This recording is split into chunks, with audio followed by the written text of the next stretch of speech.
Hai semuanya, apa kabar? Eh, Kuharap teman-teman semuanya dalam keadaan sehat, tidak kurang satu apapun. Berjumpa lagi dengan saya, Daniel, di channel Daniel Stress.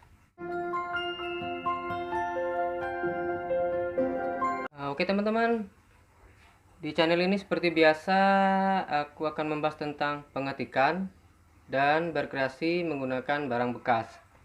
Dan juga teman-teman, channel aku ini akan hadir setiap hari ya.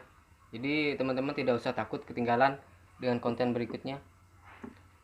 Supaya teman-teman tidak ketinggalan, jangan lupa subscribe, tekan atau aktifkan lonceng notifikasinya supaya teman-teman tidak ketinggalan dengan video aku berikutnya nanti.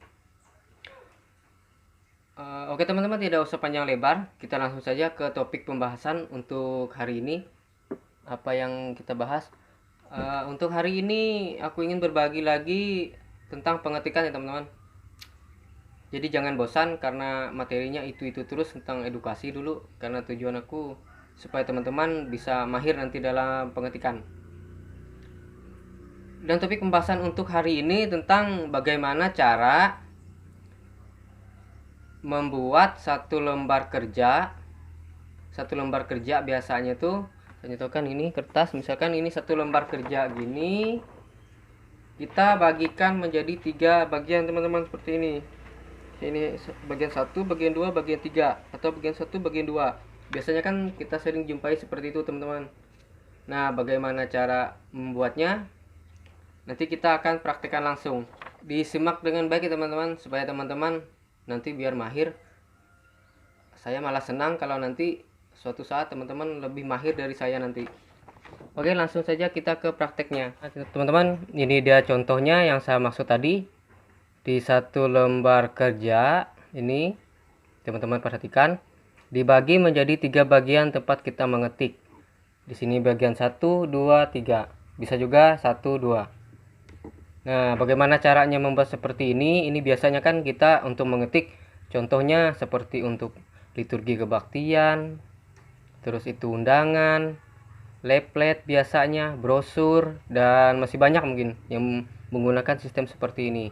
Nah, bagaimana cara membuatnya? Membagikan 3 atau 2 biasanya seperti ini. Oke, teman-teman perhatikan. Ini akan saya ulang. Kita tutup dulu. Kita tutup, kita buka Microsoft Word 2010-nya, atau teman-teman pakai Microsoft Word 2003, 2007 itu sama saja teman-teman. Cuma bedanya itu di sini. Di toolbar atas saja bedanya. Nah, ini kita kertasnya kita posisikan landscape dulu, karena kalau dalam keadaan portrait seperti ini nanti bagiannya akan kecil, hampir tidak ada tempat kita mengetik nanti teman-teman. Jadi marginnya kita perkecilkan juga, terus kertasnya kita rubah menjadi posisi landscape ya. Seperti ini kita biasanya setting kertas dulu sebelum kita mengetik. Saya sarankan buat teman-teman jangan lupa untuk setting kertasnya dulu, di setting. Misalkan teman-teman memakai kertas A4, ya setting dulu ke A4. Begitu juga kalau misalkan menggunakan F4, teman-teman setting dulu ke F4. Nah, kita setting langsung ke ini toolbar atas, ke pack layout. Nah, di panah bawah seperti biasanya. Nah, setelah itu selesai, di sini ada pack setup, di margin kita sini rubah menjadi 1. Di sini top, bottom, right, left, terserah teman-teman, makanya mau 1 atau 2, tapi saran saya sih lebih baik menggunakan 1 teman-teman. Tabnya 1 teman-teman, di bottom 1, left 1, sama right 1. Nah, setelah ini selesai, kita ke paper teman-teman. Perhatikan ini. Di sini settingannya. Kertasnya tadi kita rubah menjadi kertas panjang. Nah, seperti ini. Nah, bagaimana cara membaginya menjadi 3 bagian? Sampai 4, 5 itu nggak pernah biasanya teman, jarang.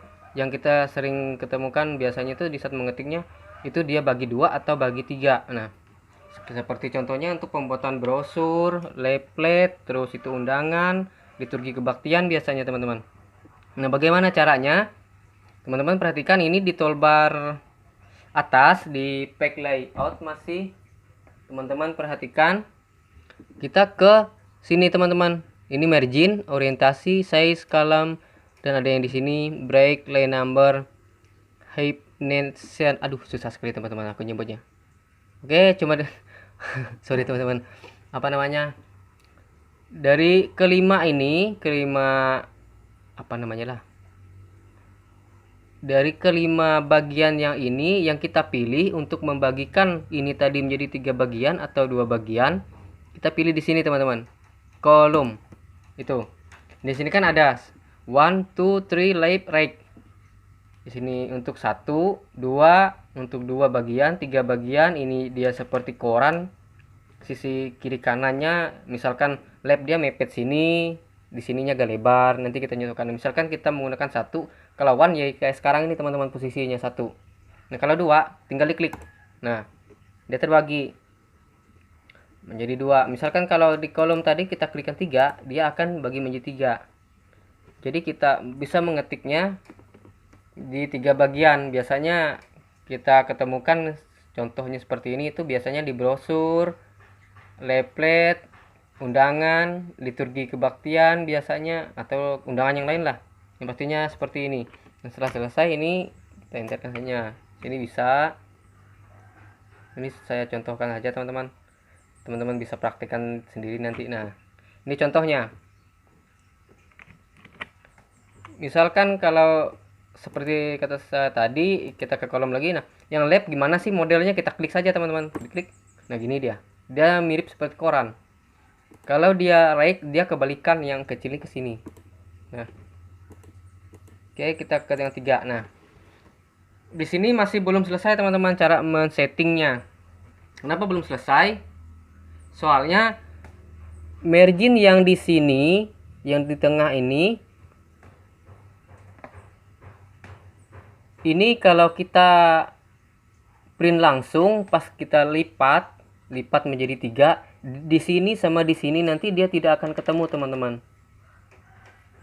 Jadi karena di sini 1, di sini 1, di sini 1, di sini 1. Nah, di sini dia kita harus pasangkan marginnya 2. 2 karena 1 tambah 1 dia 2.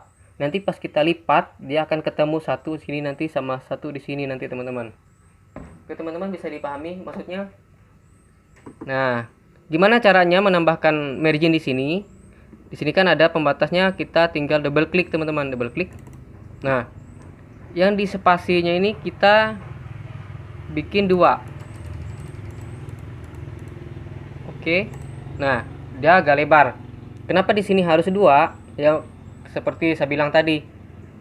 Karena nanti kita lipat 2 di sini, jadi sini 1, sini 1. Di sini nanti ketemu dia teman-teman. Pas kita lipat dia akan pas sejajar nanti. Oke teman-teman, bisa dipahami. Kalau kurang bisa komen di bawah nanti ya teman-teman. Oke teman-teman, sampai di sini dulu pembahasan untuk hari ini. Jika dalam penjabaran saya tadi ada yang kurang jelas, teman-teman bisa komentar di bawah video ini nanti. Saran atau masukan, kritik juga nggak apa-apa dari teman-teman, sangat saya harapkan. Supaya saya tahu kekurangan saya dalam membuat konten ini apa, silahkan di komentar saja teman-teman. Saya akan menerima semua apa masukan dari teman-teman. Apalagi kalau teman-teman punya ide gimana membangun channel ini nanti, itu malah semakin baik untuk saya. Nanti saya bisa koreksi lagi apa yang harus saya perbaiki dalam membuat sebuah konten ini. Oh ya, jika teman-teman suka dengan konten yang aku buat selama ini, silahkan teman-teman like, di share, dibagikan ke teman-teman yang lain lagi supaya kita saling tahu.